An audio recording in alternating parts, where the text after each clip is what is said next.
कि ऐसे माफिया लोगों का, ऐसे क्रिमिनल्स का, ऐसे कुख्यात अपराधियों का जो एक ही अंत है, जो हश्र हमने देखा है। और जो पुलिस है, जिस पुलिस पर हमला किया गया, पुलिस ने जवाबी कार्रवाई में जो इनकाउंटर किया, वो बिल्कुल सही है।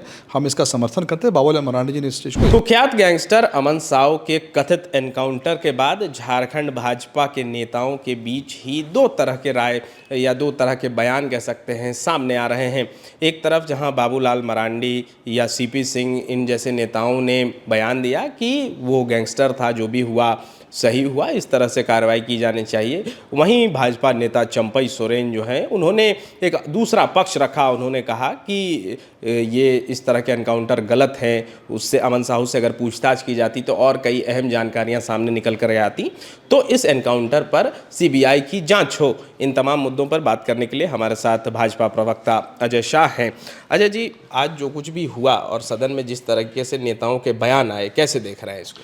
देखिए, भाजपा का जो स्टैंड इस पे बिल्कुल क्लियर है। आज बाबूलाल मरांडी जी ने विधानसभा के अंदर इस बात को क्लियर कर दिया, जिसको मैं फिर से दोहराता हूँ। उन्होंने कहा कि ऐसे माफिया लोगों का, ऐसे क्रिमिनल्स का, ऐसे कुख्यात अपराधियों का जो एक ही अंत है, जो हश्र हमने देखा है। और जो पुलिस है, जिस पुलिस पर हमला किया गया, पुलिस ने जवाबी कार्रवाई में जो इनकाउंटर किया, वो बिल्कुल सही है। हम इसका समर्थन करते हैं। बाबूलाल मरांडी जी ने इस चीज़ को स्पष्ट कर दिया। और शुरू से लेकर के आप जब भी देखेंगे तो भाजपा क्रिमिनल्स, चाहे कोई ऐसा क्रिमिनल्स की बात करें या फिर हम नक्सल्स की बात करें, टेररिज्म की बात करें, हर जगह भाजपा ने हमेशा एक बहुत ही सख्ती के साथ इन सबसे निपटा है। और हमारा रिकॉर्ड बिल्कुल साफ है और इस स्टैंड भी बिल्कुल इसमें क्लियर है। लेकिन चंपई सोरेन का तो बयान है कि ये गलत हुआ, उससे पूछताछ होनी थी उससे पहले। वो शक जता रहे हैं इस एनकाउंटर पर। देखिए, सबसे पहली बात यह है कि शक की बात नहीं है। अगर आप सुप्रीम कोर्ट का गाइडलाइंस देखेंगे, सुप्रीम कोर्ट ने जो है PUCL versus state of Maharashtra और रामदास कदम केस में भी सुप्रीम कोर्ट ने इस बात को क्लैरिफाई किया है कि जब भी हमारे देश में कोई भी इनकाउंटर होता है तो उसके बाद एक कानूनी प्रक्रिया होती है। जाहिर सी बात है कि पूरे के पूरे देश में किसी की भी हत्या होती है, चाहे वो आम आदमी हो, गैंगस्टर हो, तो कोई ना कोई कानूनी प्रक्रिया है। उन्होंने उसी कानूनी प्रक्रिया का जिक्र किया कि कानूनी प्रक्रिया का पालन हो।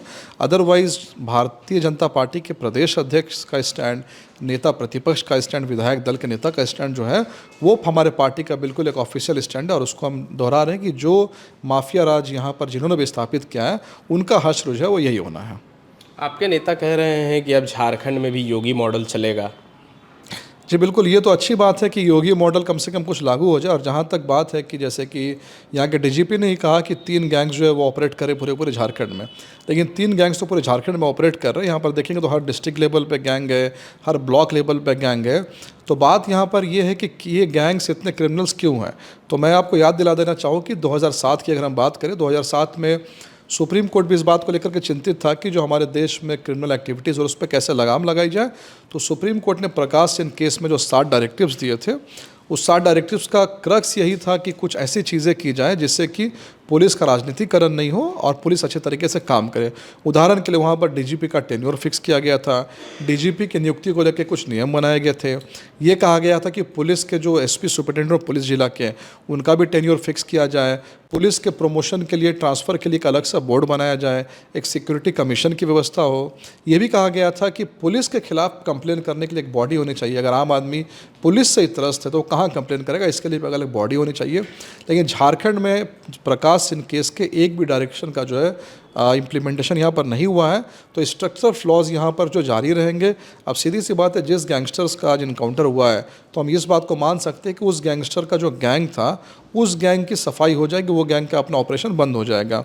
लेकिन बाकी गैंग्स यहाँ पर जब तक ऑपरेट करते रहेंगे, जब तक यहाँ पर स्ट्रक्चरल फ्लॉज यहाँ पर रहेंगे। यानी कि कुल मिलाकर के पुलिस का राजनीतिकरण या पुलिस को एक पॉलिटिकल टूल की तरह इस्तेमाल किया जाना।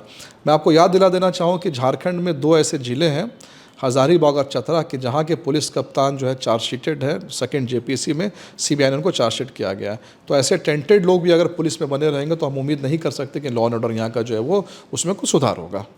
आए दिन आजकल तो ये मामले और आपराधिक मामले बढ़ गए हैं। आए दिन गोली चल जा रही है, वो भी शहर के उन इलाकों में जो पॉश माना जा रहा है। इसको कैसे देख रही है भाजपा? देखिए, सीधी सी बात है, क्रिमिनल्स जो है, कानून जो है, वो जब तक उनके अंदर में एक डेटरेंस ऑफ लॉ, कानून का खौफ नहीं होगा, तब तक वो जो है अपना ऑपरेशन जारी रखेंगे, खास करके ऑर्गेनाइज्ड क्राइम के लिए। यहाँ तक कि मान लीजिए कानून का तो एक डर होना चाहिए कि पुलिस हमें पकड़ेगी, पुलिस जेल में डालेगी, पुलिस कार्रवाई करेगी, लेकिन अगर जेल के अंदर भी मान लीजिए उनको तमाम सुख सुविधाएं प्रदान की जाए तो ये डर भी उनके अंदर नहीं रहता है। उदाहरण के लिए कुछ समय पहले बिरसा मुंडा जेल से कैदी के भागने की सूचना थी, और मैं आपको ये बता दूं कि बिरसा मुंडा जेल में आज भी जेलर और सुपरिटेंडेंट का जो पद है वो प्रभार पे चल रहा है। आज सुबह एक खबर आई कि धनबाद के डीसी ने, वहाँ के पुलिस वालों ने धनबाद के जेल की तलाशी ली, पर धनबाद में भी सुपरिटेंडेंट का जो पद है वो खाली है। यही बात सीपी सिंह ने भी कहा कि भाई अब जेल की बात कर रहे हैं कि जेल से क्रिमिनल्स ऑपरेट कर रहे हैं, तो अगर जेल से क्रिमिनल्स कैसे ऑपरेट कर रहे हैं, जहाँ उनको सुख सुविधाएं दी जा रही है, जेलर का पद, सुपरिटेंडेंट का पद, ये पद खाली रहेगा तो जो क्रिमिनल्स हैं उनके मन में कानून का खौफ नहीं रहेगा, और कानून का खौफ नहीं रहेगा तो ऐसी वारदात को अंजाम वो देते रहेंगे। आज के वारदात के बाद क्या अपराधियों के बीच एक मैसेज गया है कि अब झारखंड में ज़ीरो टॉलरेंस पर पुलिस काम कर रही है? देखिए, अभी तो फ़िलहाल मैं यही कह सकता हूँ कि जिस गैंगस्टर की आज जो है हत्या हुई है, इनकाउंटर हुआ है, उस गैंगस्टर का कम से कम ऑपरेशन बंद हो जाएगा, ऐसी हमें उम्मीद है। पर लेकिन अगर आप इंडिया का आप देखेंगे क्रिमिनल्स की हिस्ट्री अगर आप देखेंगे, चाहे अगर हम जैसे इनकाउंटर की बात करें तो इनकाउंटर की कहानी 90s में मुंबई से स्टार्ट होती है। ATS ने जहाँ पर इनकाउंटर करना स्टार्ट किया था, जहाँ पर दाऊद गैंग, बहुत सारा के गैंग वहाँ पर ऑपरेट करते थे। तो ऐसा देखा गया कि जब भी किसी एक गैंगस्टर का इनकाउंटर होता था तो उसके जो गुर्गे हैं, उसके जो शूटर है, वो तुरंत दूसरी कंपनी ज्वाइन कर लेते। कंपनी का मतलब वो एक ऑर्गेनाइज्ड क्राइम ज्वाइन कर लेते थे। तो कहने का ये मतलब है कि एक गैंगस्टर की हत्या करके इस पूरे क्रिमिनल सिस्टम को ख़त्म करने की उम्मीद नहीं की जा सकती है, अनलेस पुलिसिंग फंक्शन में या फिर हमारे स्टेट का जो एडमिनिस्ट्रेटिव सिस्टम है उसमें कोई ऐसा व्यापक बदलाव अगर नहीं आएगा तो फिर इन चीज़ों पर लगाम नहीं लगेगा।